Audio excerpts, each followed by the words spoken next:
The Rams stay alive. They beat the Niners 12-6 in a thriller.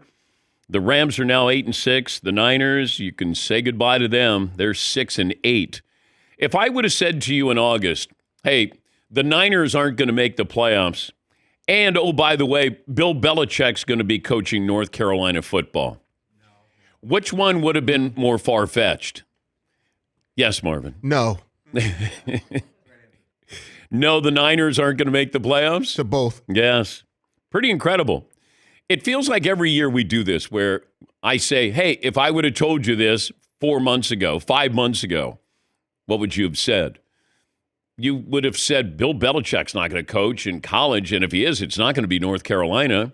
And the Niners, they seem like the safest bet in the NFC. Coming off the Super Bowl, now we knew that the Packers were still going to be formidable, the Eagles, the Lions as well, but the Niners, well, it started out bad. You start out with Christian McCaffrey not able to play, and they never got in sync. And then you're watching last night. Now, granted, it was in a downpour, but these are two teams that you expect to score. And 12-6, the final. You start to look at this with the NFC West. Rams are dangerous. We've been saying it the last couple of weeks. With that offense, they are dangerous. And also, I was looking at the Eagles and the Lions' defensive numbers, and in particular, their secondaries. Their secondaries aren't great. Now, Philadelphia's got a young secondary. The Lions give up a lot of yards, passing yards. And here's a Rams team that, for the most part, can put up big numbers. But now they have new life at 8-6. You have Stafford who can still sling the ball. Kyron Williams has over 1,000 yards this season. You got Cooper Kupp, Puka Nacua. You got Sean McVay. This is the kind of team that can knock one of these guys out. Can knock Detroit out, can knock Philadelphia out, Green Bay, just because of the offense here. Now, it might come down to just how good is their defense, but offensively, you expect them to put up points, certainly when you get into the postseason. And you look at the Niners, and this is how the window closes. It's closing. It might be closed. And now you got to pay Brock Purdy. This kind of reminds me, without the Super Bowl trophy, of what happened with Seattle. Seattle kept everybody together, kept that defense together, because Russ was on a rookie contract. Well, then you have to pay Russ. Then you got to get rid of players. And then all of a sudden, the artist formerly known as the Legion of Boom was done, just like that. And you have that with San Francisco.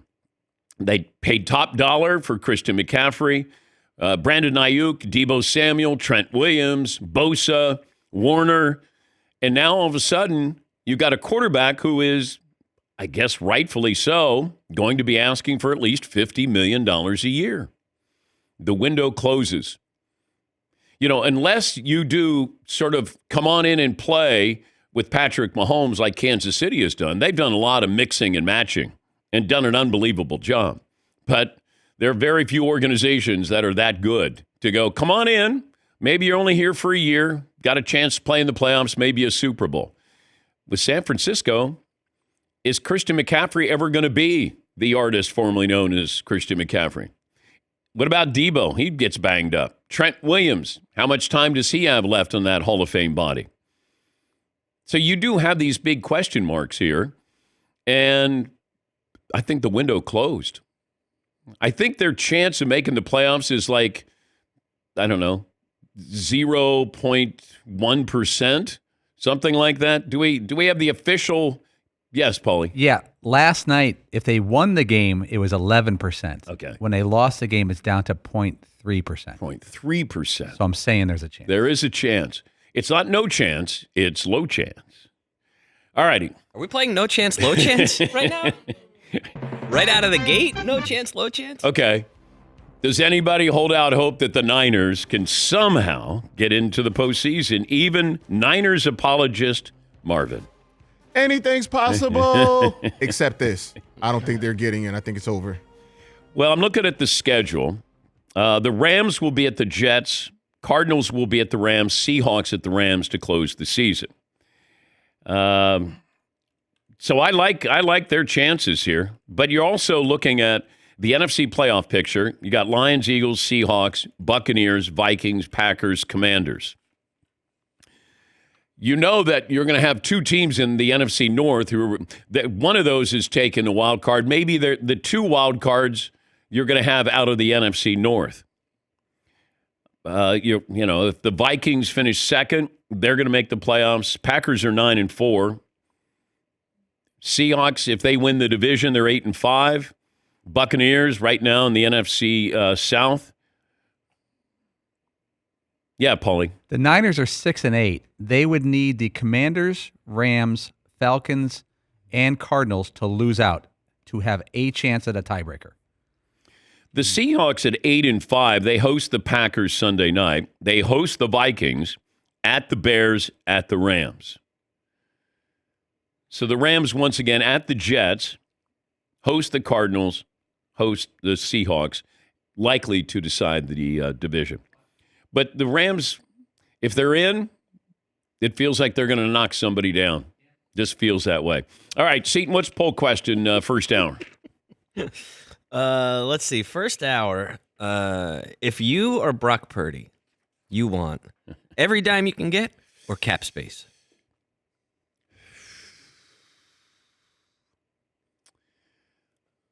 I might have to have, if you're Brock Purdy's agent, do you want to have all the money you can get, or do you want to take a team-friendly deal? Well, I don't think the agent wants to take anything team-friendly, but the quarterback who's on the field might want to. But your job as an agent is to put your client in the best position.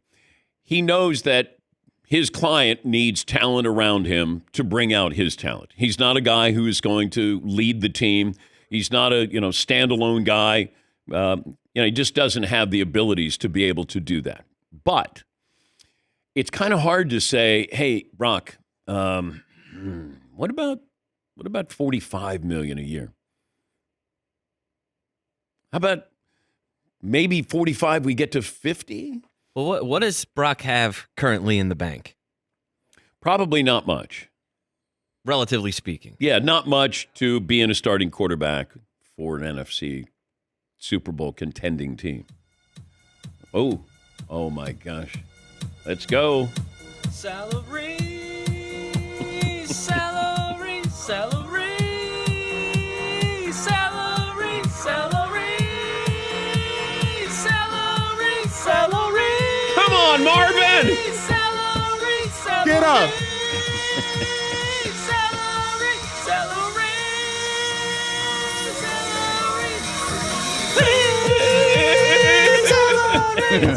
Any excuse to play it. The way that it whips back in, he goes like. All right. Brock Purdy, how much money has he made so far? You're going to go first, Dan. Oh. Yep, we're switching it up. Oh, okay. 3 seasons in, Brock Purdy, including this season, how much has he earned on the field? $4 million. Marvin. $5.5 million. Seton. $2 million. Fritzl. $5.1 million. Seton is the closest, $2.8 million. Mm-hmm. Yikes. Yeah. That would be a big increase. If you went from, what is he making this year? $985,000. Okay. So $985,000, let's say he gets to $45 million. That equals about a little less than $3 million per game. No, but what is the percentage increase? Oh. Yeah. You might be asking the wrong guy. Well, I definitely don't know it. I don't know. Todd, were you good at math? I was good at math. I would put underline was. I used to be very good at math. I'll have to see if I can crunch some numbers. How do you not get or stay good at math? When you're doing it all the time and you have homework assignments and you're studying for tests and then you stay good with it. And then it all goes away once you don't have to worry about that anymore. Yes, Eaton. I have $45 million a year is what you're saying, Yeah, right? yeah. That would put him right now, according to this, somewhere around Patrick Mahomes, Kirk Cousins, Josh Allen. Matthew Stafford is at 40. Derek Carr is at 37.5. Okay, could you say to Brock Purdy, hey, you're kind of making what Patrick Mahomes makes? I don't know if it'll work. Do I want to pay him $50 million? I don't. When everybody is healthy, when everybody's playing well, he has proven to be a very, very good quarterback. But when everybody is not healthy, or Debo's not being great, you don't have McCaffrey. How much longer does Trent Williams want to play? I mean, is your best receiver a guy who got shot 6 weeks ago? Ricky Pearsall? Kittle, how long is he going to be at a elite level, if he even is right now? Yes, Paulie. If Purdy goes from $985,000 to $45 million a year, that's a 5,000% raise. That's good. Can you imagine going into Going your in, boss? yes. I'm looking for a 3 to 4%. No. I'd like to a 500%. 5,000%, I should say. 5,000. The preseason Super Bowl odds were, it was Kansas City, followed by the Niners. Those were the two favorites, by far and away. Then it went Lions, Ravens, Eagles, Bengals, Texans, Packers, Buffalo Bills, and then the Dallas Cowboys for clicks. Cowboys and the Jets had the same odds to start the year, but it was Kansas City plus 500, San Francisco plus 620. Then it's the Lions at plus 1,000, followed by the Ravens.